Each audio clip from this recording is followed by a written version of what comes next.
Hey everyone. Hey Celeste. Hey, Another day, another JobKeeper. absolutely. Let's crack on with this JobKeeper. What's going on, Clayton? What have business owners got to do right now? Well, obviously it opened up just a couple of days ago. Getting a lot of people asking different questions, and it changes all the time, and the ATO is creating this on the fly and fixing errors all the time. So just bear with everybody in producing everything that's required for JobKeeper.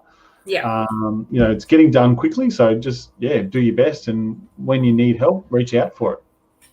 most certainly. And so as a business owner, if you're doing it yourself, the business owners that are eligible have obviously enrolled themselves. What's that next step that the ATO are getting everyone to do now?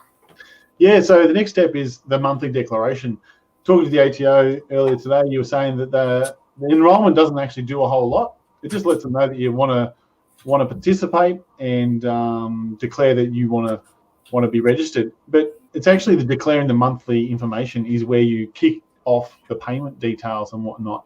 So they want to know what your income was for the month and what your foreseeable income is for the next month. So this is all about tracking, and the ATO wants to track that data so that they can make informed decisions. It's kind of like how the ABS, the Australian Bureau of Statistics, gets data.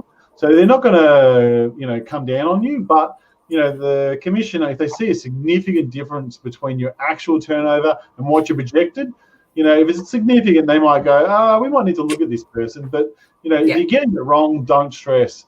At the end of the day, when you're forecasting, you really just got to use a bit of common sense and come up with a way that you formulated that forecast. So just do your best. It's not going to be the end of the world if you get it wrong, because once you're in JobKeeper, you are in. Yeah, and like in that piece about making sure when you're doing that forecast, obviously we've done a few for some clients, which has been great. But those that are nimble enough to do the forecast themselves, the advice is to make sure that it's all documented so they know where they're getting that information on. If they're pulling it off, some sort of point of sale system that they're using, they're grabbing that data as of the date that they're writing that statutory declaration to say that as of today, this is the information I have in front of me in order to make this determination of eligibility. Yeah. And keep it for 5 years, because you could get audited on this stuff for 5 whole years. Yeah. I think next step, keeping the records, yes. Keep them for 5 years. No one's got a crystal ball, so, just do your best what you can do there. The monthly reporting, there's a couple of different options there, Celeste. We've got it for our how you actually do it with the ATO through the business portal. Yeah. Yeah. As sole traders, go on. Oh, sorry. Yeah. So if you want to do the monthly reporting, use your business portal. Jump in, log in with your MyGov ID. I did talk to a couple of sole traders. I know I having some issues with the business portal. So if you're a sole trader and it's not really working for you, jump on MyGov. If you jump on MyGov, you can still register and lodge your monthly reporting data in there, especially if you're a sole trader without any employees and you're not doing any STP aspects. So I think that's where the problem was. So if you're having a bit of an issue there, check out and report your monthly data in MyGov. Yeah, absolutely. The monthly reporting is also it's like a declaration at the end of the month, so that the ATO knows that your business is still in existence, you're still employing people, you're still turning over income, and you still plan on opening up if you're not. There's a lot of people that enrolled but haven't actually gone through the rest of the process and registered. So, if you're not sure, reach out, talk to your tax agent and ask for help. Obviously, there might be a fee involved with that, because we're happy to help, but we can't do everything for nothing. So we quote that, obviously, and everyone will be aware. JobKeeper payment dates, declarations, Celeste. Sorry, Clayton, I've got some kids in the background. That's all right. The kids are all fun. So the JobKeeper, you've got to declare all your income and your payments and stuff by reporting it to the ATO, the reporting, by the end of May, so May 31st. But the payments are key here. So payments for April fortnight, so the fortnight finishing the 12th of April and the 26th of April, they have to be paid by the 8th of May. So you need to get them paid, get it all registered, get it all done in the next 2 days. If you need our spreadsheet, there's a great little spreadsheet Celeste has created on our website. Download it, run through it, figure out what you have to do in top-up payments. And then the one that's due on the 10th of May, the fortnight ending the 10th of May, has to be paid by the 10th of May. So your next $1,500 for each employee has to be totaling up and done by the 10th of May. So that's just 4 days away, 4 days. So to keep entitled, keep the JobKeeper going, you've got to run your payroll, get the STP, pay the $1,500 per employee that's eligible employee, and keep them maintained. And then it's the 24th, 7th, and then so on and so on. You've got to keep paying the employees. Yeah. So, and like that tool that Clayton just mentioned, the spreadsheet of the pay runs, is a really great tool to use to track that, because you can put in your payment dates in it, so you can set your reminders.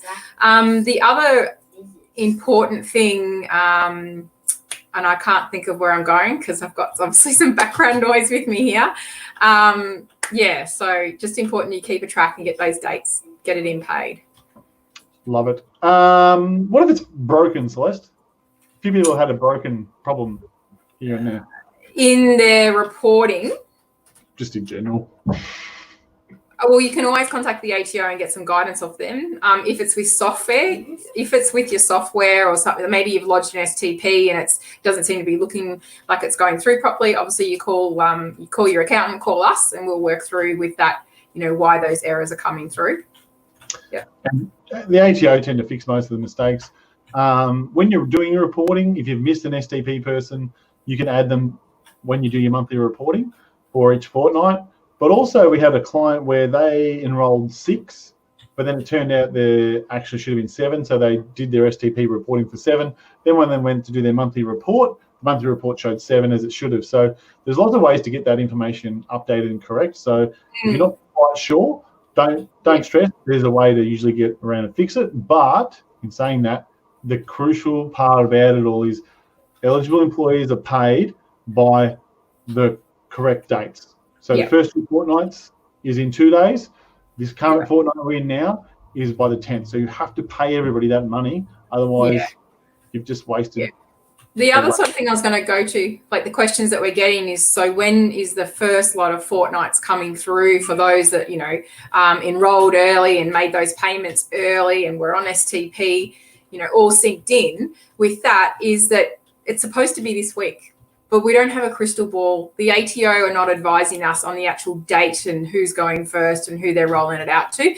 We just have to wait and just and hope that it is this week, so that those business owners that need it for that cash flow, that comes through sooner rather than later. So we don't have a natural response on that. Sorry. Everybody just get paid. And if you do need help with that, go and talk to your bank and get the overdraft for the JobKeeper payments to make that happen. The other one is our webinar. Oh, yes. Yeah, so we've got that coming up tomorrow morning. So, it'd be great if everyone could come and join us. So it's not going to be a live. You've actually got to register to it to get the link to the live webinar that we're doing. So if you're thinking about coming along, make sure you register so you get that email sent back to you with the link so you can join us, okay? Definitely. We're pretty pumped about doing it. So it's going to be awesome. If you've got any questions, ring us. Don't forget to Ask Us Anything on Friday, so book in for that. Just jump onto our website, click on the Book Now button. The link for the event for tomorrow, just follow the link in this live, and you'll be able to click through and register. If you've got friends or family that you think, business owners that want to improve their business, jump on the webinar. We want to help people get paid and get started on their journey for the next stage of COVID, because it's looking like it's going to open up on Friday, Celeste. So, I've got the dates for my kids going to school next week, so I'm pretty excited about that day. Awesome. Well, if it opens up on Friday, then people are going to want to get ready for that. And as a business owner, you really need to start thinking about how can you leverage this position that you're in, and the employees that you've got on JobKeeper, how you can leverage their resources, that resource for you as a business owner as well. Yeah. So it's really important. Make the most of it. Yep. Use those opportunities. All right. We'll talk to you all soon. Thanks. Awesome. All right. Cheers, everyone. See ya.